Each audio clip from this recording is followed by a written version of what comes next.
সিএনজিওয়ালাদের ধর্মঘটের কারণে অনেক বড় যানজটের সৃষ্টি হয়েছিল। এখন তারা রাস্তা ছেড়ে দিচ্ছে। পুলিশদের বারবার অনুরোধের কারণে তারা ধর্মঘট ছাড়তে বাধ্য হয়েছে।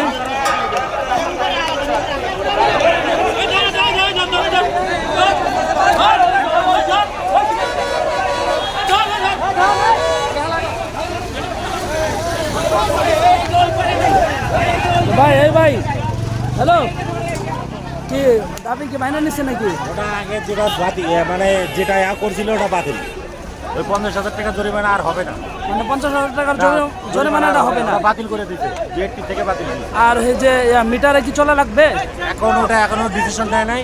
এটা আপনারা ডিসিশন নেওয়ার পরে আমরা বলতে পারবো। এটা এখনো কোনো কথা বলেনি, কিন্তু একটা অভিযোগ যেটা 50,000 টাকা ছিল ওটা বাতিল করে দিয়েছে। আচ্ছা ঠিক আছে, থ্যাংক ইউ।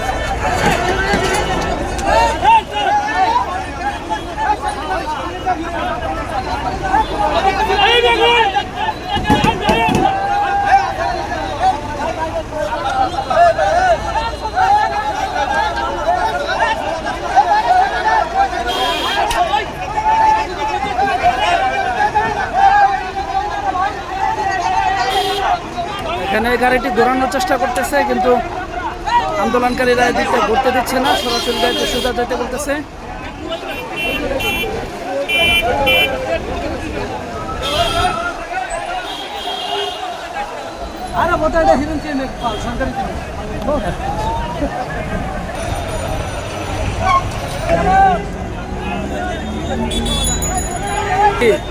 সিএনজি চালান কি? আপনাদেরকে কোনো আশ্বাস দিছে? আশ্বাস বিএডটি থেকে দিল এইমাত্র। কি আগে কি দাবি ছিল আপনাদের? মানে আগে যে কি দেশে আমাদের এই দাবি উঠাই নিছে, মানে এই দাবিটা মানে নিছে।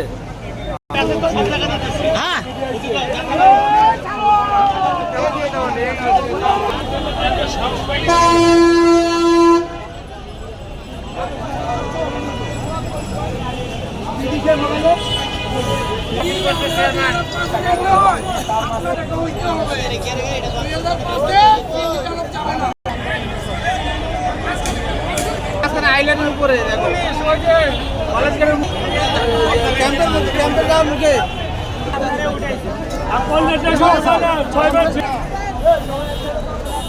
জি বলেন। আমাদের মিরপুর বিআরটি থেকে বড় অফিসার গত 10 তারিখে একটা নোটিশ পাঠাইছে হাইকোর্টে যে মানে পণ্যটাকে ভাড়া মারলে সর্বনিম্ন 50,000 টাকা জরিমানা, 6 মাসের জেল, তার উপরও করতে পারে। এটা আমরা শুনে পরে আমরা এখন আন্দোলন আসছি যে আমরা গাড়ি চালাবো না, এটা বন্ধ করতে হবে। ঠিক আছে, এখন প্রশাসন থেকে কি আশ্বাস দিচ্ছে আপনাদেরকে? এখন পুলিশ আশ্বাস দিচ্ছে যে থেকে মেসেজ পাঠাইছে পুলিশের কাছে, পুলিশ আমাদেরকে দেখাইছে কারণ আপাতত বন্ধ, এটা আপাতত বন্ধ। ঠিক আছে, এই কার্যক্রম বন্ধ আপাতত। এখন আমরা চলে যেতে পারছি। আচ্ছা ঠিক আছে, থ্যাংক ইউ। এটাই